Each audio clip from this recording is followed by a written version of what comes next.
Buenas tardes, días, noches, compañeros, profesores, espero que se encuentren muy bien. Bueno, correspondiendo a la tarea de la quinta semana, estamos con el tema de tratamientos de información. Bueno, ¿qué son los tratamientos de información? Es justamente cómo se ha tratado la información a raíz de todo el tiempo, pasando desde los periodos antiguos hasta la actualidad.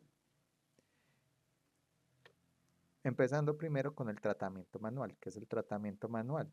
El tratamiento manual, como sus características principales, nos dice que se trata de que se documentaba en piedra, tablillas, arcilla, papel o pluma o tinta. O sea, es el método antiguo de sistematización, que era, eh, digamos, los Homo sapiens y toda esa gente que empezaba a hacer jeroglíficos en las paredes, eso fue como las primeras formas. Después ya vienen los romanos y los egipcios con las tablillas de piedra y posteriormente ya llegó el papel y la pluma y la tinta, que es como lo último de este tratamiento. ¿Qué pasa con este tratamiento? Que es principalmente hecho por el ser humano. No, no es de una manera, digamos, con maquinaria, sino ya directamente del trato humano y de cómo el humano podía plasmar esta información en estos documentos. Bueno, algunos errores de este sistema es que era lento y era sujeto a muchos errores por la parte de, más que todo por la información y cuando era mucha información se tendían a perder o a haber errores de en cuentas más que todo. Algunos ejemplos es el abaco que habíamos hablado en las clases pasadas. Este fue como uno de los primeros mecanismos que se utilizó, que a pesar de que ya era un implemento, ¿cierto? Como una especie de maquinaria, era totalmente manual y se necesitaba del humano como tal para saber la información y para manejar el dispositivo. Y no generaba, digamos, un, un texto, no necesariamente generaba como la información, sino que era un mecanismo que ayudaba a poder almacenar esta información. Las tablillas y papiros, que era lo que les estaba hablando ahorita, que era donde se hacían, como dice aquí, los códices, donde se hicieron las primeras, digamos, escrituras reales en cuanto al periodo humano. Y ya más acá, lo que son los libros, libros contables y todo ya datos reales y exactos de, ya sean de contabilidad o de procesos, más que todo contables, que era lo que se manejaba en la época. Algunas ventajas de esto era que la información era inmediata, el costo era bajo porque prácticamente cualquiera podía coger un papel y escribir, ¿cierto? Y no se requería de dispositivos complejos como maquinarias y cosas así. Las desventajas, procesos lentos porque obviamente era todo a mano, baja capacidad de almacenamiento y una gran probabilidad de errores. Entonces, teniendo en cuenta esto, era el almacenamiento era hoja por hoja o en piedra, entonces tenían que tallar la piedra, tenían que irse directamente al papel a copiarlo y obviamente la posibilidad de hacer una corrección en un momento real era muy difícil, digamos, de traer cuentas del pasado a cuentas de ahora. Era un proceso muy engorroso. Vamos ahora para el tratamiento mecánico. ¿Qué es el tratamiento mecánico? Surge de la creación de dispositivos para automatizar mediante procedimientos, pero aún se requiere de manera constante el manejo humano. Son aparatos movidos por fuerza mecánica y engranajes. O sea, son para tenerlo como aquí en un contexto y ahorita vamos a ver como en los ejemplos, la máquina de escribir. La máquina de escribir, las primeras máquinas de escribir eran totalmente mecánicas y era por el pulso de cada uno de los dedos lo que iba generando el movimiento de piñones y esto permitía hacer una impresión en papel, ¿cierto? Es como el ejemplo más cercano, pero pasando por otros ejemplos que ya hemos visto en las anteriores clases, lo que es la pascalina y todas estas cosas. Características principales, obviamente, era maquinaria mecánica, era por medio de engranajes, era manual también, porque mal que bien no era eléctrica, sino que necesitaba del manejo de una polea o de alguien que estuviera ahí generando, digamos, la energía mecánica para que se diera este movimiento o estas contabilización, se podría decir, de factores. La disminución del esfuerzo humano, sí hubo disminución del esfuerzo porque ya era más práctico, digamos, tomar notas y hacer cosas porque habían registros y las máquinas permitían ser mucho más rápidos y eficientes los procesos, pero aún necesitaba del factor humano netamente. Y se popularizó con la revolución científica e industrial. Algunos ejemplos, bueno, la pascalina, como se los había mencionado ahorita, que fue lo que vimos en clases pasadas, la máquina de multiplicar de Leibniz, que era la evolución de la pascalina, ¿cierto? Máquina de censos de Hernán Hollerith, no sé cómo se pronuncia, pero esta en principal fue la que trabajaba con modelo de papel y con perforaciones, que por medio de las perforaciones permitía a la máquina calcular, que hablamos también en la clase pasada, y las máquinas de escribir, como les decía, que es como el ejemplo más tangible o más cercano a lo que tenemos de maquinaria real.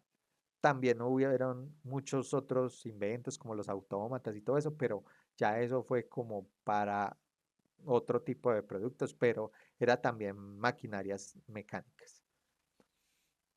Las ventajas de las maquinarias mecánicas era que era mayor rapidez, reducción de errores, claro, porque era más fácil manejar la información y un manejo de mayor información. Desventajas, todavía dependía mucho del humano, de la maquinaria, o sea, sin maquinaria no se podía hacer nada, y eran máquinas muy grandes, muy pesadas, que no permitían, digamos, la funcionalidad de estarlas llevando de un lado a otro. Todo era muy costoso y la falta de flexibilidad en los cálculos complejos, o sea, todavía tenía muchos limitantes para hacer cálculos ya que ahora los podemos realizar con calculadoras, con cosas más prácticas. Bueno, el tratamiento automático ya es la época actual prácticamente.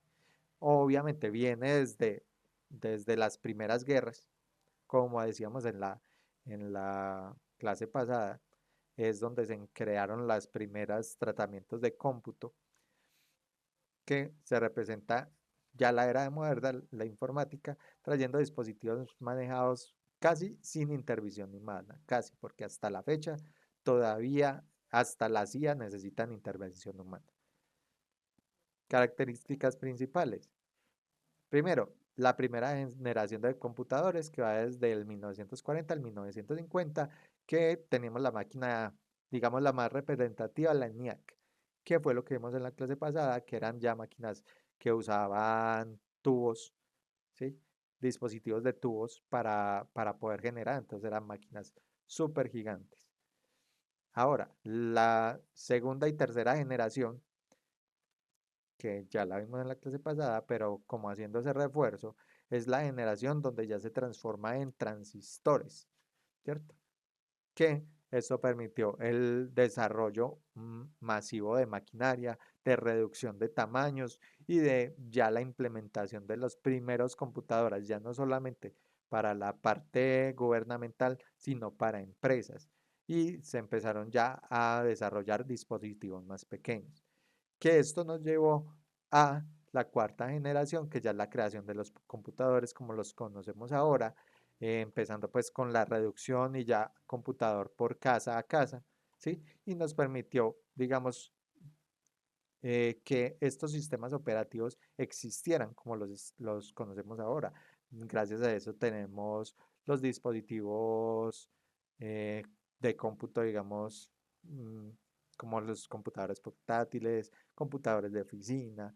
Gracias a eso tenemos los software, que también fue donde se empezó a desarrollar todo todo este sistema de software, de programas y de cosas que son relativamente actuales, ¿cierto? Y que obviamente ya esto no requiere de un personal para administrar, sino que nos reducimos simplemente a una persona con su computador y ésta hace todos los procedimientos. Cabe resaltar que hay algunos programas que se especializan, digamos, en la parte de cuentas como Excel y otros, ¿cierto? Y otros lenguajes que son los que, digamos, reemplazaron a la Pascalina y a todos estos otros procesos antiguos. Bueno, ahora, ¿qué se necesita para el manejo de la información? Que es muy importante tenerlo en cuenta. Primero, necesitamos dispositivos de entrada. ¿Qué son los dispositivos de entrada? Todo lo que nos permite ingresar la información al computador, ¿sí? Entonces, entre esos tenemos los datos, obviamente sin datos que introducir al computador, no tendríamos nada. Los teclados, mouse, escáner, o sea, todos los dispositivos externos que nos permiten introducir o también dar como una señal al computador para que realice cierta función.